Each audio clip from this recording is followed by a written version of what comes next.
Trevor Brooking, who scored the winning goal at Wembley in last season's FA Cup final.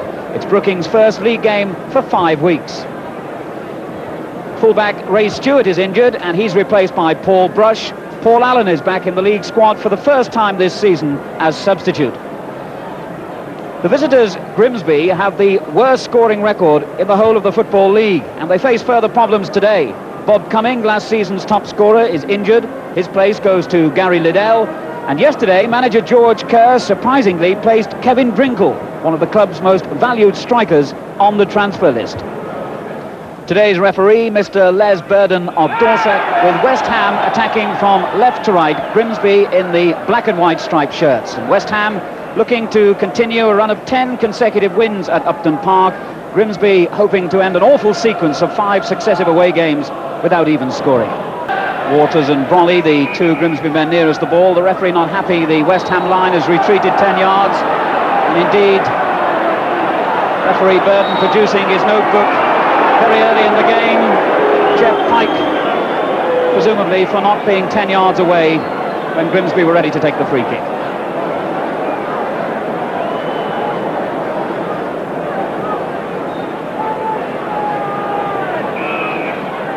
Tap short by Waters for Drinkle, and a good save by Parks.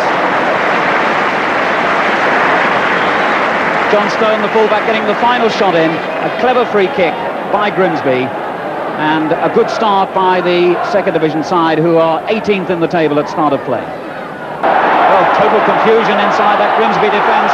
This is Holland, 2 men in the middle, and Brolly was the man who got there first for Grimsby. Brush doing well. Cross! Goal number 17 by David Cross. And West Ham's persistence paid off. It looked as though Grimsby had cleared the danger when Brolly got the ball away, but it went straight to Paul Brush, and his accurate cross picked out the head of David Cross, and Cross did the rest. West Ham 1, Grimsby Town 0.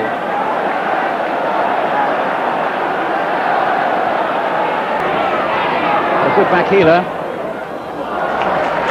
that was a fine effort by Kevin Drinkle, and Parks carrying the ball over the line as he saved that shot by Kevin Drinkle.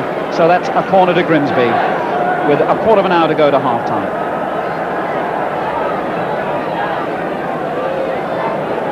Well, Grimsby always try an interesting ploy on these corners. They have 4 men who run off in different directions with the intention of confusing the opposition defence. But not Martin. Waters. Oh!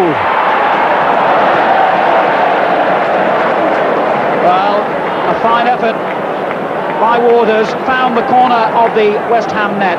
But the referee, who was right up with play, immediately signalled offside. Back for more.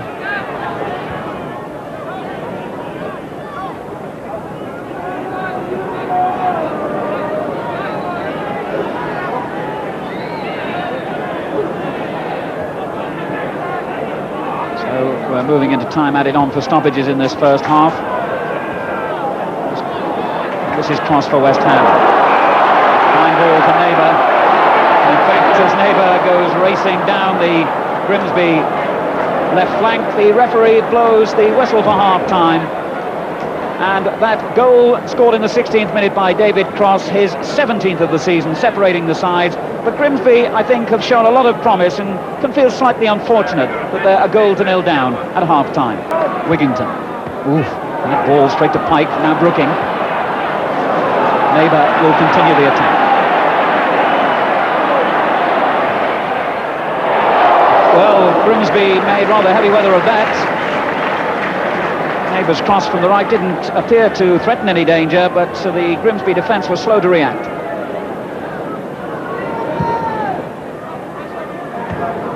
Brush is having a good game for West Ham today. And this is Cross.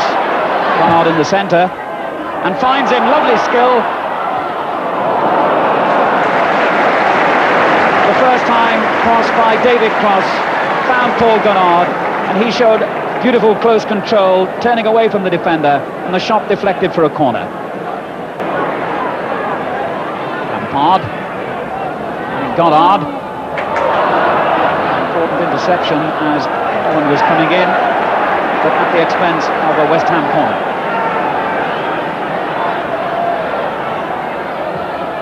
Corner taken quickly, there's cross again! What a remarkable season this man is having. As the corner came over, it cleared the heads of the whole Grimsby defence, and David Cross, who's not missing anything at the moment, headed in his second goal of the game, his 18th of the season. One more goal and Cross will have equalled his total for the whole of last season. Trevor Brooking with the corner. Waters trying to return the ball. A good interception by Bonds. He's still got a bit of work to do to get out of this situation. He did so well.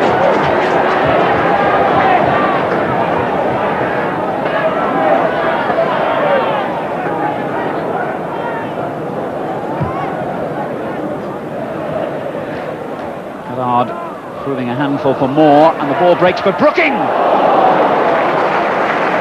Well, I suppose few players would have had the audacity and indeed the skill to try a chip from there, but Trevor Brooking tried it, and in the end it wasn't very far over the Grimsby crossbar. Free kick will be indirect.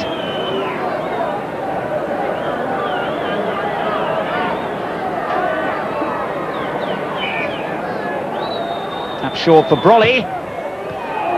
Parks saves it and misses it, and Grimsby have pulled one back through Stone. So as the game moves into the final minute, John Stone making the most of Phil Parks' misfortune there. The free kick tapped short for Brolly. He drove it really hard through the crowd of players. Although Parks stopped it, he couldn't hold on to it, and when it ran loose, Stone was there to hit it into the roof of the net, and Grimsby at least gets some reward. And that's the first time in 6 away games they've managed to score. So who would have believed that West Ham would, in the end, be holding on for the second point? But indeed, they've done just that. And 2 goals by David Cross, who was the first man to disappear from the field down the players' tunnel, have earned 2 more points for West Ham. It's their 11th consecutive win here at Upton Park this season.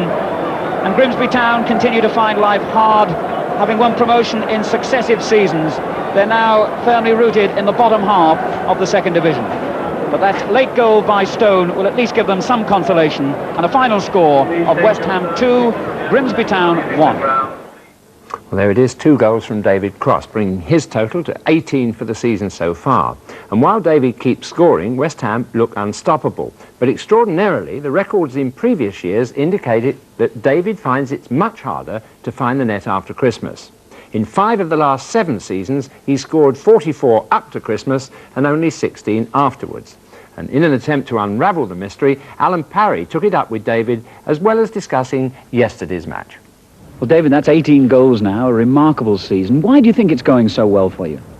I don't honestly know. There's no particular reason why I should be scoring the goals rather than anybody else. Although in saying that, of course, Paul Goddard's got 8 or 9 this season. I just think, I've said it before, but I think it's true. We are a side who do create a lot of chances, and now that I've been here nearly 3 years, I know what to expect of the other players and when they're going to release the ball into the box. And very often I can anticipate crosses going in, and I think I've just been able to take advantage of that this season.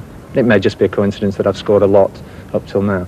Well, the first goal was as the result of a player who really came into the side only because of injury, Paul Brush. Yes, Paul came into the team on Wednesday in Romania, and he did very well for us, and he played the full game today. And I can vaguely remember that he had the ball and was tackled, and he kept his ground and got up and crossed a great ball in for me, and really it was just a matter of me nodding the ball into the net because the defender was lost. Trevor Brooking came back into the side today, and you had one fine link-up between you down the right wing. Oh yes, well, Trevor can read me now, I suppose, as well as I can read him, so it's just a matter of getting on with it. We noticed you at one point talking and laughing with somebody in the crowd, and you seem to accept the referee's decisions with a smile on your face as well. You seem to be really enjoying your game. Well, I try to. I mean, it's very hard to enjoy football as it is at the moment because it's very hard. I find it a hard job. It doesn't come easy to me. So I try to get myself in a situation where I can score a couple of goals and then start enjoying it.